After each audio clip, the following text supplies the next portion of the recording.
menyayangi binatang. Ini juga pelebur dosa. Disebutkan dalam sebuah hadis yang sahih. Hadis ini riwayat Bukhari. Abu Hurairah mengatakan bahwasanya Rasulullah SAW bersabda, "Bainama rajulun yamshi ishtadda alaihi al-'atash, fanazala bi'ran fashariba minha, thumma kharaja fa idza huwa bikalbin yalhath ya'kulu ath-thara min al-'atash, faqala laqad balagha hadha mithla alladhi balagha bi, famala khuffahu thumma amsaka bi fi, thumma raqiya fasaqa al-qalb." فشكر الله له فغفر له.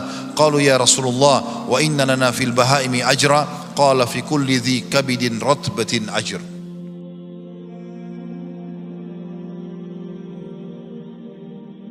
Pada saat seseorang sedang berjalan, kemudian dia merasa kehausan, kata Nabi SAW, maka dia turun ke sumur untuk minum. Tak kala dia keluar, dia melihat seekor anjing sedang mengulurkan atau menjulurkan lidahnya menjilat-jilat tanah yang basah karena kehausan. Maka dia pun berkata, anjing ini mengalami seperti yang kualami sebelumnya dari kehausan. Lalu dia memenuhi sepatunya dengan air dengan cara turun ke sumur tersebut, lalu menggigitnya dengan mulutnya. Lalu dia naik dan memberi minum anjing tersebut. Maka Allah pun berterima kasih kepadanya dan mengampuninya. Maka para sahabat bertanya, wahai Rasulullah, apakah kami akan mendapatkan pahala atas kebaikan terhadap binatang? Maka jawab Nabi SAW, pada setiap hati yang masih basah ada pahalanya. Artinya semua yang punya jinut kehidupan ada pahala. Hewan pun teman-teman sekalian tetap mendapatkan pahala. Ini tentu berhubungan juga dengan hadis yang lain. Hadis riwayat Muslim, Abu Hurairah juga meriwayatkan Rasulullah SAW bersabda, "Annamra'atan bakiyah ra'at kalban fi yaumi harin yatifu bi bi'r qad adla'a lisanahu min al-'atash fanaza'a lahu bimukiha faghafara laha." Ada seorang wanita pelacur melihat anjing sedang mengelilingi sumur pada saat hari sangat panas dan menjulurkan lidahnya karena kehausan. Lalu dia melepaskan sepatunya dan memenuhinya dengan air dan memberi minum anjing tersebut.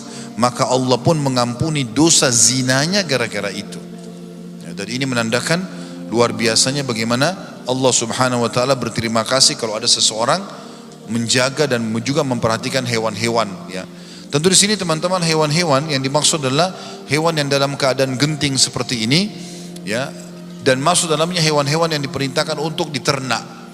Kalau hewan-hewan yang dasarnya diperintahkan untuk dibunuh, maka itu tentu keluar daripada hadis ini.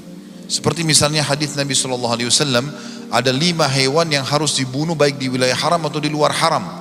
Maksudnya wilayah haram adalah Mekah, Madinah, atau di luar haram. Kan di wilayah haram tidak boleh dibunuh hewannya, gak boleh cabut pohonnya, ya. Mekah sama Madinah itu ada hukum sendiri. Orang kalau buat dosa dilipat gandakan dosanya, kalau buat pahala dilipat gandakan pahalanya. Maka ada binatang 5 kata Nabi SAW dibunuh di wilayah haram atau di luar haram. Lalu Nabi SAW sebutkan tikus, ya. Kemudian Nabi SAW sebutkan anjing yang ganas atau anjing gila kalau kita, ya. Kemudian yang ketiga masuk burung gagak yang bagian dadanya berwarna bulu putih. Kemudian masuk di dalamnya juga, ya, kalajengking dan ular, ya. Juga dalam hadis lain disebutkan adalah cicak yang boleh dibunuh. Sebagaimana Nabi SAW mengatakan siapa yang bunuh cicak dia akan mendapatkan 100 pahala. Maka ada binatang yang disuruh bunuh. Kalau selain daripada ini maka mendapatkan pahala dengan izin Allah SWT walaupun memberikan minum. Ini saya juga ingin diberatkan karena kita akan masuk Idul Adha teman-teman sekalian. Di antara sunnah Nabi SAW adalah berbuat baik pada hewan. Perhatikan hadis Bukhari. Kata Nabi SAW, Allah memerintahkan kalian berbuat baik dalam segala hal, enggak terkecuali apapun itu. Semuanya. Kalau kalian harus membunuh, bunuh dengan cara yang baik. Di kancah peperangan berhadapan sama musuh, kalau kita sudah tusuk selesai. Enggak ada lagi mutilasi. Gak boleh dicongkel matanya, dipotong kupingnya, gak boleh. Dalam Islam dilarang. Nabi SAW juga mengatakan jangan kalian membakar musuh kalian, karena yang boleh membakar hanya Allah. Gak boleh. Membunuh dengan cara yang baik. Kalau dia menyerah dijadikan tawanan, kalau dia menebus dilepaskan. Kemudian kata Nabi SAW, kalau kalian menyembelih, lanjutan hadisnya, maka sembelihlah dengan cara yang baik. Tajamkan pisau kalian dan buatlah sembelihan kalian tenang. Pernah ada satu orang teman-teman, di zaman Nabi SAW, seorang sahabat, dia mau berkurban kambing. Kambing itu ditidurkan, lalu kemudian dia meletakkan kakinya di lambungnya, di atas perutnya, kemudian dia mengasah pisau di atas kambing itu. Ya, ya. Dalam hadis ini dikatakan dan kambing itu melihat ke arah pisau itu. Lalu Nabi SAW mengatakan, kenapa kau tidak lakukan sebelumnya? Sebelum ini mestinya, gitu kan? Apakah kau ingin membunuhnya beberapa kali? Juga Umar bin Khattab pernah melihat ada seseorang menyeret domba yang ingin disembelih, sampai domba itu teriak-teriak. Maka Umar mengatakan, apa kau ingin membunuhnya beberapa kali? Jadi Islam pun memberikan kita adab dalam masalah ini. Kalau hewan kurban lagi makan, biarkan makan dulu.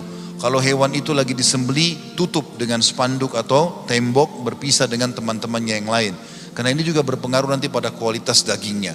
Maka ini juga termasuk pahala tersendiri dan bisa mengampuni dosa dengan kita berbuat baik. Jadi memberikan makanan, memberikan minum dan seterusnya, bagian daripada ibadah agama kita.